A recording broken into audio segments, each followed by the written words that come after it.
What's up, everybody? Josh here. We're going to be looking at the song Babel by the band Mumford and Sons.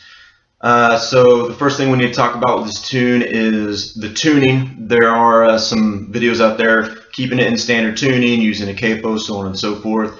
And that will work. It won't sound exactly like the song. I tried to get it as close to what the guitarist is doing as possible. And then I'm also mixing up the banjo and the guitar part as well, so you can have a little more fun with it on your own.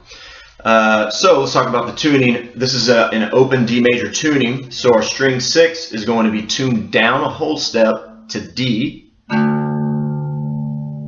String 5 is going to be the same as this for standard tuning, to A.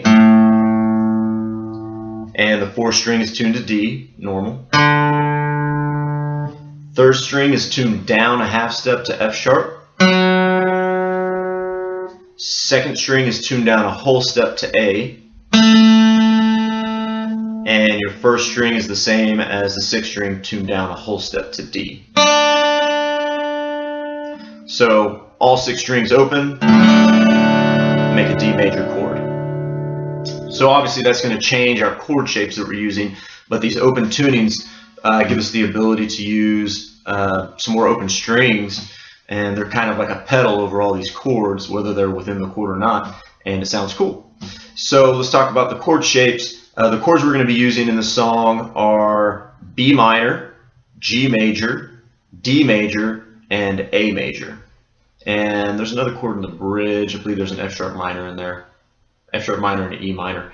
But we're going to focus on the chorus and the verse. And that's the majority of the tune. So in the intro, it starts out with a B minor chord. So what I have here is my 2nd finger on the 9th fret of the 6th string, and then I'm also muting the 5th string with that same finger, just kind of leaning on it. And then my 1st finger I'm putting on the 8th fret of the 3rd string. So that's our B minor chord. And then I'm going to slide down to the 5th fret with my 2nd finger. So I'm going to use the 2nd finger as a guide finger, move to the 5th fret on the 6th string, and then my 3rd finger is going to go on the 5th fret as well of the 3rd string. And that's going to be my G major chord. And then I come to a D major chord, which I can just strum open. So if you were to play the tune,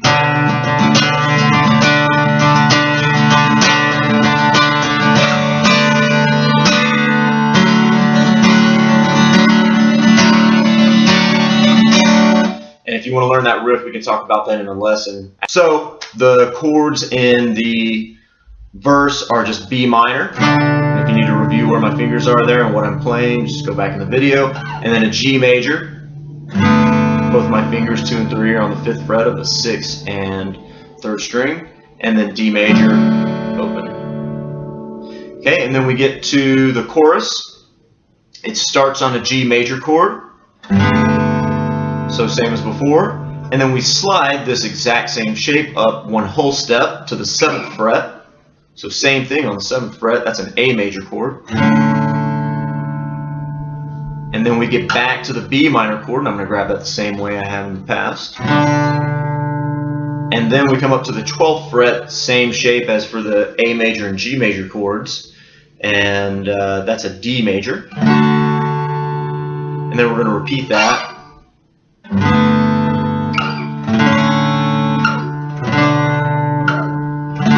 the 2nd time you drop back to the A, and then it goes back into the verse. So last thing we need to talk about is the strumming pattern. It's a compound time signature, so you want to feel he's playing some 8th notes and 16th notes in there. I'll just demonstrate it with my right hand without a chord. I'll just kind of block the strings. So you can do some variations on this, but this is more or less what I'm doing.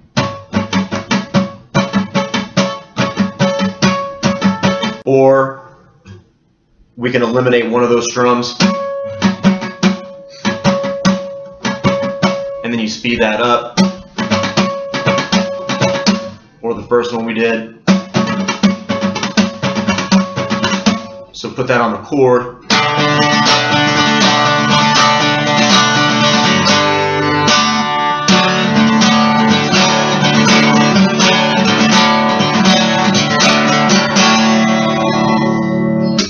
Hope that was helpful, guys. Have fun with it, and good luck.